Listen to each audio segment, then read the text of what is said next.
social media organizations and companies is they don't have to respond or give you any reasons. Yeah. They can say it violates our terms, but what are those terms? Those terms aren't even listed. It would be vague, like no hate speech. Okay, well, what's hate speech?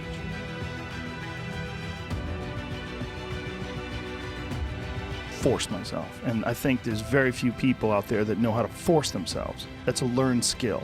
That kind of discipline and focus. You have to have like real rigid requirements of yourself where you don't allow yourself to back out of things and you don't allow yourself to slack off. When I was a kid, my dad was an architect, and so I worked on a lot of construction sites, and I met a lot of junkies. A lot of people on construction sites are either alcoholics or drug addicts. And there was this one guy that I really liked. He was a funny guy, man. Really funny guy, and he's in a band. His name is Robbie. Loved hanging around with him.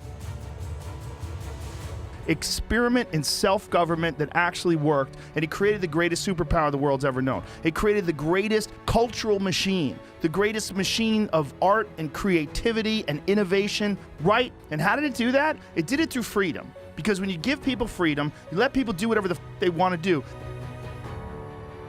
Teddy Atlas came out of retirement for Timothy Bradley, and Timothy Bradley put on the best performance of his career. Really? And Teddy Atlas is screaming at him in between in the corner in between rounds, like before he stopped him. The people that are making edibles need to slow the. What are you trying to do to people? I had a pot gummy bear the other day. I think we can all agree a gummy bear shouldn't be able to steal your soul. They're not consistent. That's also part of the problem. You don't know what you're getting because they're not making it in the same place where they make Tylenol. And, you know, for like hip flexors to get them strong, it's kind of hard to do. But if you want to be a strong runner, or if you want to throw hard knees, like that's really where the muscle comes from. If you think about like throwing a hard knee, a lot of that is hit, and also with kicks. You're out at your place, man, and you're in Utah, there's clear skies, and you just close your eyes and face towards the sun. You feel it on your face. Like, it's nice, man. That's a love hug from the universe. The fireball in the sky makes you vitamins. We're gonna get to some virtual reality environment where it is so titanically bizarre and so incredibly realistic. It's in the regular world, it's gonna lose its significance. It's gonna slowly lose significance. So once we accept virtual reality, regular life is gonna be so mundane. I think one of the concerns that Twitter has, and I think this is a valid concern, is that when you have people that are saying hateful things, and you have people that are saying, whether it's white supremacy or whatever, even if it's stupid, the problem is there's a rallying cry of trolls that follow behind them, and it builds up momentum, and it gets pretty stunning. Everyone has a different personality. They have different interests, different things that they would be really satisfied pursuing. That's not encouraged. What's encouraged is go find a job. What's encouraged is go find some place that you can shove yourself into. Go find a square hole that you can stick your round peg for the rest of your life. Constantly be working to make sure that you are always evaluating your perspective on life and always looking at things from constantly meditate. Make sure that you approach life a learned perspective, like you're a better person than you were the day before, and whatever you're trying to do, whether it's fighting. And so you'd be, talking to me while he's explaining to me how to do things and stuff like that. The band's getting back together again, we're writing songs and this and that, and then real grumpy, didn't want to talk, had a headache, and he did admit it, went off the rails. They actually find ways to succeed and grow and thrive. But as soon as you put the boots to them, as soon as you tell them, you have to do this or you can't do that. You have to listen to me. Now you have a mini dictator. You have one step away from a king. You have one step closer. You're moving one step closer to dictatorship.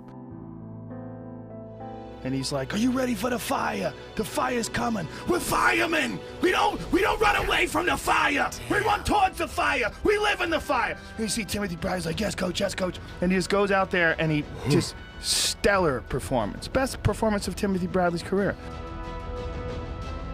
Not some greasy dude with a Grateful Dead t-shirt on, a gray ponytail. He's got a bowl of ingredients and he can't remember whether or not he put weed in yet. This dude's time traveling, just back and forth and just keep chucking weed in there until it looks like lawn trimmings. You eat it, and it's not what you're looking for. It's not regulated. You gotta ask questions. If you think about roundhouse kicks, like I've, been kicking since I was a little kid, so I've got pretty decent hip flexor muscles, but I don't do an exercise to work them other than this stuff.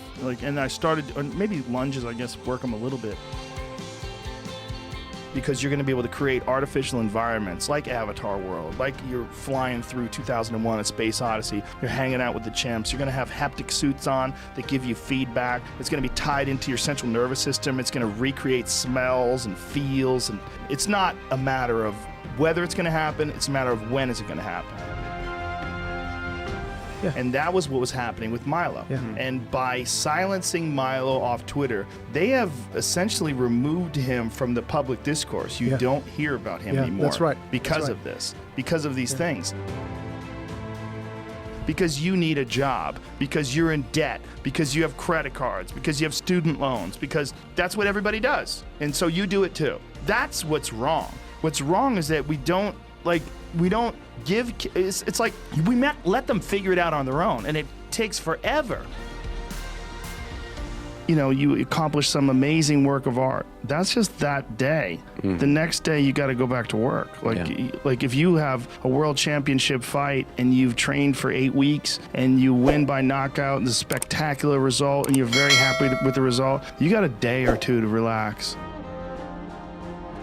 And I don't think people put those kind of requirements on themselves as if it's a daily principle of life, like what you must get done. You must brush your teeth, you must exercise for 45 minutes. And if you did that, I think you'd be healthier and happier, and your body would perform more smoothly. And if you require your body to do things like that, I think it rises to the occasion.